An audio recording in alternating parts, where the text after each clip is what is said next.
Babala sa publiko tungkol sa peking Overseas Employment Certificate at update sa kanilang service caravan, ating alamin kasama si Ms. Dana Sandoval, ang tagapagsalita ng Bureau of Immigration. Ms. Dana, magandang tanghali po. Magandang tanghali po, Ms. Nina Yusek Weng, sa ngalan po ni Bureau of Immigration Commissioner Norman Tansinko. Magandang araw po sa lahat. Ngayong taon, ilan na po ba ang nahaharang ng BI ng mga Pinoy na nais magtrabaho sa ibang bansa na naka-acquire ng peking Overseas Employment Certificate? Marami-rami na po, Ms. Nina. Actually, hindi po bago itong modus na ito. Dati na po natin itong nakikita. Ngayon po, nakikita lang natin na medyo parang mayroong resurgence ng modus na ito, mostly because of social media. Dahil may mga nagbebenta online, on Facebook, on TikTok even, mas madalas po doon sa WhatsApp, yung mga social messaging applications. Ito pong mga social media networks na ito ay ginagamit upang makapagbenta nitong mga peking Overseas Employment Certificate. Ang Overseas Employment Certificate po is a requirement for departing OFWs. Ito po ang nagpapatunay na sila po ay dumaan sa Department of Migrant Workers. Legal po ang trabaho na kanilang pupuntahan. Vetted po ito ng ating national government. At safe po na puntahan ng ating mga kabayan. Kaya po mahalaga na magkaroon po nitong Overseas Employment Certificate before an OFW can depart. So Ma'am Dana, ano po kadalasan ang nagiging dahilan? Sabi niyo po, nakukuha nila ito, ibinibenda sa social media platforms, no? O pagkatapos niya, makukuha nila ito ng hard copy or i-send lang din sa kanila gamit yung social media platform. Mahirap bang kumuha nito?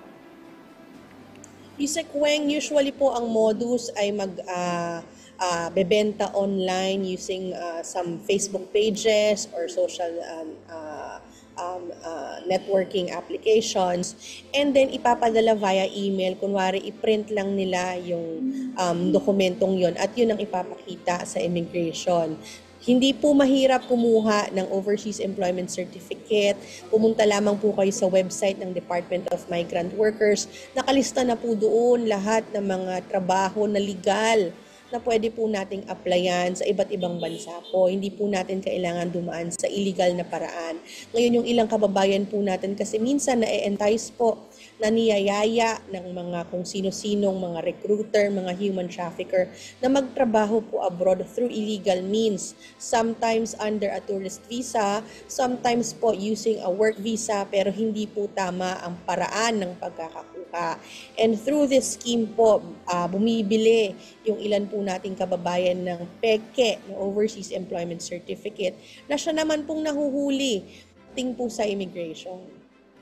Para po sa kaalaman ng ating mga kababayan, Ma'am Dana, ano po ang proseso ng Immigration Bureau kapag nahuli nito ang isang individual na may ipinakitang peking OEC? Na-detain po ba sila? Ang atin po mga kababayan, kapag nai-intercept po natin at nakikita po natin na biktima sila ng human trafficking or illegal recruitment, hindi po natin sila dinidetain because they are treated po as victims. Sila po ay naloko at napa-oo dito sa mga ganito pong uri ng scheme. Tayo po actually ay meron ng joint system with the Department of Migrant Workers.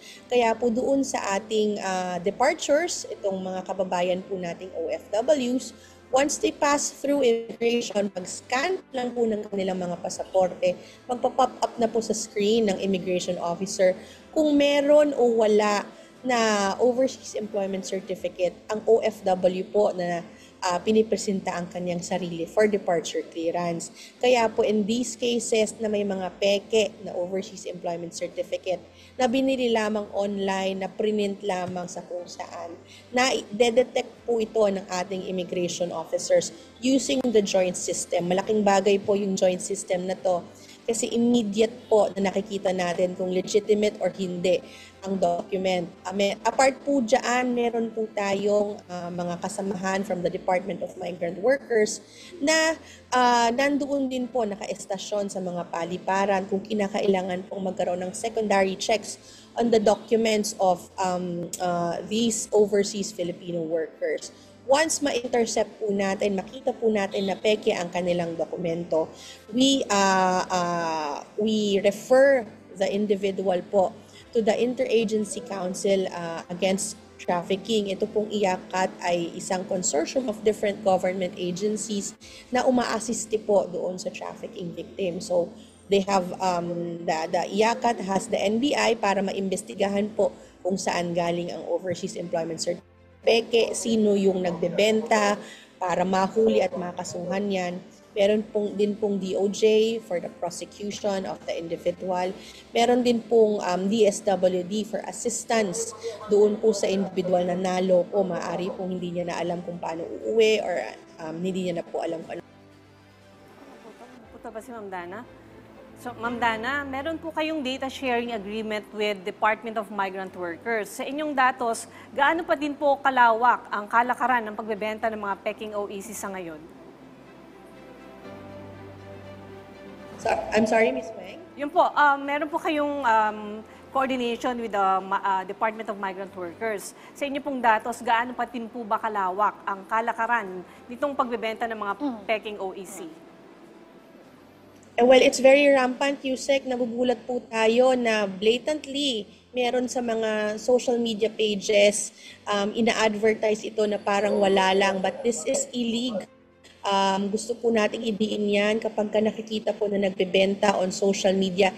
Illegal po ito at hindi po ito tama at hindi po ito dapat tinatangkilik ng ating mga kababayan because through our joint system, nade-determine natin agad-agad kung peke ang dokumento. Kaya wag po silang mag-attempt even because yun po ay talagang mahuhuli at mahuhuli agad dahil sa ating joint system. Sa tingin niyo po ba ay may sindikatong involved sa ganitong kalakaran ng pamemeke ng OEC? At kayo na rin po mismo nagsabi, matagal na po pala itong kalakaran, no? Paano po kaya natin ito mareresolba? Miss Nina, tingin natin matagal na itong sindikatong ito kasi paulit-ulit na bumabalik, although we have already streamlined our procedures and made everything na online, makikita na po agad yung records ng isang OFW. Meron pa rin po mga nanloloko doon sa mga kababayan natin na hindi alam kung anong gagawin or hindi alam kung paano kumuha ng overseas employment certificate. Siguro ang important thing to remember is everything starts with the individual. Una po sa lahat, huwag tayong papatol doon sa illegal na ino-offer on social media. Kami po sa mga miyembro ng IACAT, we, as much as possible, we give all the information out, we send it out, ina-advertise po natin, malaman po ng publiko kung ano yung mga ganitong modus para maiwasan po ng mga kababayan natin. Siguro, reminder lang na huwag mag-shortcut sa mga kababayan po natin na nais magtrabaho abroad. Kasi madali na lang po yung procedures ng Department of Migrant Workers. They have improved so much dun sa sistema po nila ng pag-i-issue ng Overseas Employment Certificate at connected na rin po yan sa Bureau of Immigration. Kaya hindi po iigi yung mga ganito pong sistema. So Ma'am Dana, may nahuli po ang BI na 7 Chinese nationals na illegal na nagtatrabaho sa isang quarry sa Batangas. Ano po ang detalye dito? Yes, Yusek Weng, itong 7 Chinese nationals na ito ay nahuli natin sa Taysan, Batangas. Nung Wednesday, napag-alaman po na sila ay nagtatrabaho sa isang quarry. Mga minero po itong mga ito. And actually, ang target po natin ng ating mga operatiba ay isang individual. Ngunit pagdating po doon, nakita na marami po sila ng mga Chinese nationals na nagtatrabaho po doon sa area. Nakita rin po yung kanilang pinaka-big boss who is also a Chinese national. Kaya inaresto po lahat ng 7 ito. During checks po ng kanilang documentation, napag-alaman po na sila po ay nagtatrabaho. Meron po silang working visa for a different Nawala. totoo ang dokumento, ang kumpanyang yon na nag-i-invite po sa kanila na nag-petisyon ng kanilang visa at naabuso po ang dokumento na iyon upang makapagtrabaho po illegally dito po sa mining area po in Batangas. Mama Dana, balikan lang po natin yung tungkol po sa mga peking OEC. May tanong po dito mula kay Tuesday New ng DZBB. May mga nahuli na po ba, nakasuhan at napakulong? At ano daw po ang kaso at parusa? Yes, yan po ay tinuturing na human trafficking. At non-bailable offense po yan, pagkakakulong po at non-bailable offense po yan. Kasi kapag ka nagpro-provide po ng document that can be used by a Filipino para makapag-illegal na pag-alis sa bansa at illegal na pagtatrabaho sa bansa, yan po ay pumapatak sa ilalim ng human trafficking at maaari po tayong makulong dyan. Napakarami na po ang nakasuhan ng Interagency Council Against Trafficking na mga human traffickers na may mga similar na modus na pagbibigay po ng mga peking documents dito po sa ating mga kababayang naloloko. And we're very thankful po kasi ang DOJ, ang NBI po ay very active sa pag-prosecute ng mga nai-intercept po ng immigration. Kasi sa amin, yun ang talagang validation na ang ginagawa po natin ay may magandang outcome dahil nahuhuli po at nakukulong yung mga recruiters and traffickers. Recently lamang po may nahuli po na recruiter na nagdadala po ng isang grupo ng mga Pilipino upang illegal na makapagtrabaho abroad. Nagpapanggap po na sila ay mga turista pero yung trafficker po ay siya talaga ang nag-arrange ng kanilang travels.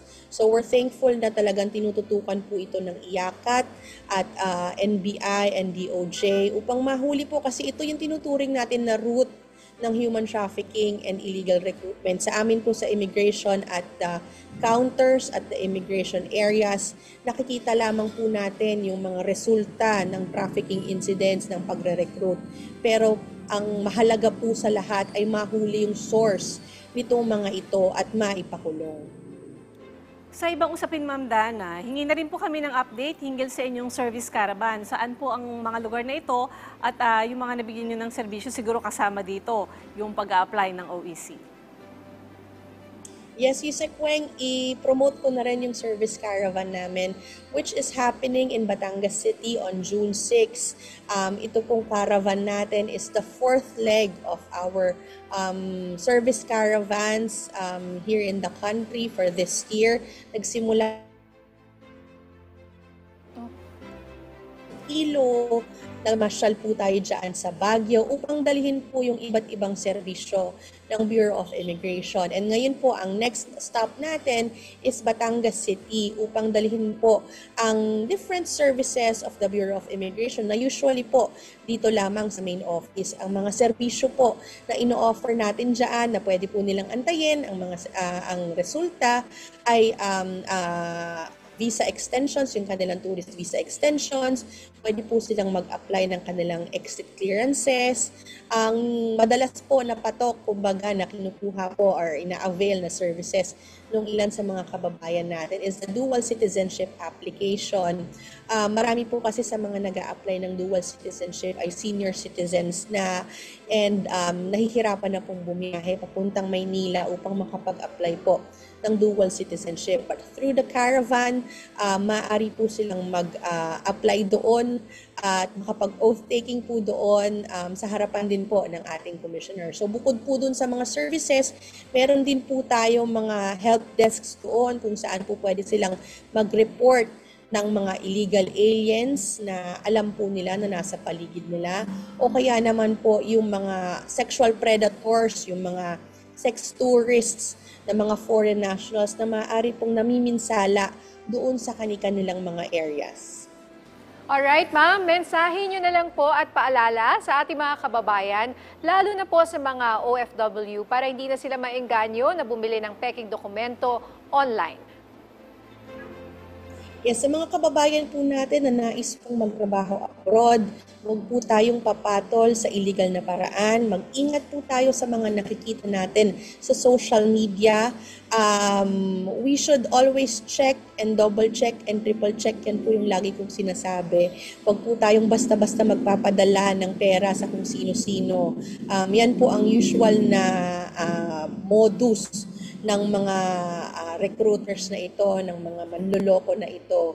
Iba't iba lang po ang uri ng scam, pero essentially pag hiningan kayo ng pera na ipadala sa kanila, medyo mag-ingat na po tayo, magduda na po tayo. Kung nais po natin magtrabaho abroad, madali na lamang po, bumisita po tayo sa website ng Department of Migrant Workers at doon po nakalista lahat ng legal na mga trabaho na maaari po nating applyan. Huwag po tayong papatol sa mga illegal na offers na nakikita po natin sa social media. Nais ko rin pong imbitahan the foreign nationals who are in South Luzon, as well as yung mga kababayan po natin na maaaring may mga pamilya na mga foreign nationals, mga kaibigan na foreign nationals. You can visit our service caravan on June 6.